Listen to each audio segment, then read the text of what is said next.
হরে কৃষ্ণা। শুভ সকাল। সকাল সকাল রেডি হয়ে নিয়েছি।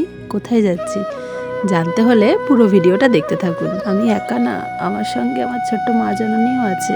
বলতে বলতে আমরা বেরিয়ে পড়েছি আমাদের সকলের প্রিয় প্রাণনাথ রাধা গোবিন্দ দেবকে নিয়ে। সবাই গোবিন্দ দেবের দর্শন করুন। পেছনে আসছে হলুদ শাড়ি পরা যে মাতাজি, আমার বান্ধবী, ওর বাড়িরই গোবিন্দদেব। সবাই গোবিন্দদেবকে দর্শন করুন আর আমাকে কমেন্টের মাধ্যমে জানাবেন যে গোবিন্দদেবকে দর্শন করে আপনাদের কেমন লাগলো।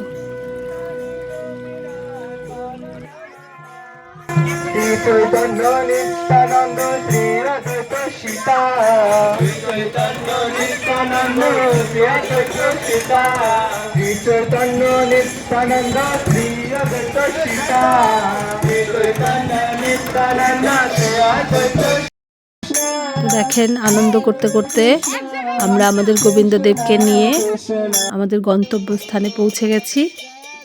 এই জায়গাটার নাম হচ্ছে মায়ামারির মাঠ। এখানের একটা বিশেষত্ব হচ্ছে ভগবান বলরাম প্রভু এখানে মায়াপুরুষকে বধ করেছিলেন, সেই থেকে এই জায়গাটার নাম হয়েছে মায়ামারির মাঠ। তো আজকে সারাদিন আমাদের গোবিন্দদেব এখানেই থাকবেন আর আমরাও এখানে থেকে অনেক আনন্দ করতে থাকব। আজকে আমাদের এখানে গোবিন্দদেবের পুলিন ভোজন উৎসব বা পিকনিক, যাই বলেন আপনারা। তো দেখেন সারাদিন আজকে আমরা এখানে কত আনন্দ করি। লাড্ডু গোপাল চলে এসেছে। তো দেখেন এই মন্দিরটার সামনে দিয়েই জলঙ্গি নদী বয়ে গেছে।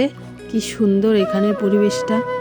আবার এখানকার শিব ঠাকুর বানিয়ে রেখেছে। তো আমাদের সকালের ব্রেকফাস্ট মুড়ি আর ছোলা আলু সবজি। তো প্রসাদ পাওয়া হয়ে গেছে আর এখানে চলছিল কীর্তন। খুব সুন্দর কীর্তন করছিল এই মাতাজি।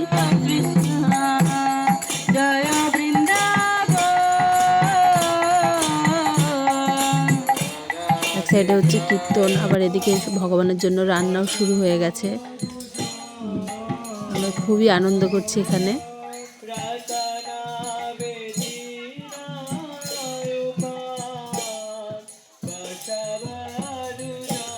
এদিকে আমাদের শ্রীপাদ নির্মল চৈতন্য প্রভু এসে গেছেন, উনি ক্লাস দিচ্ছেন।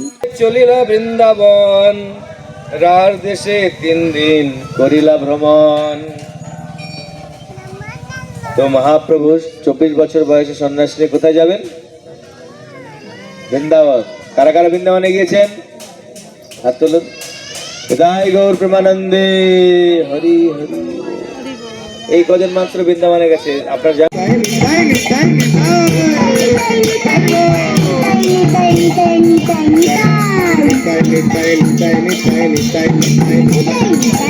তো এখানে ভগবানের ভোগও হয়ে গেছে। তো ভোগ আরতির কীর্তন শেষ হয়ে গেলে আমরা প্রসাদ পেয়ে আবার সব কিছু গুছিয়ে নিয়ে গোবিন্দদেবকে নিয়ে রথে করে পরিক্রমা করতে করতে বাড়ি চলে আসব। তো আপনাদের ভিডিওটি কেমন লাগলো আমাকে অবশ্যই কমেন্ট করে জানাবেন। হরে কৃষ্ণা। আর আপনাদের ওখানে পিকনিক কেমন হয় আমাকে অবশ্যই কমেন্টে জানাবেন।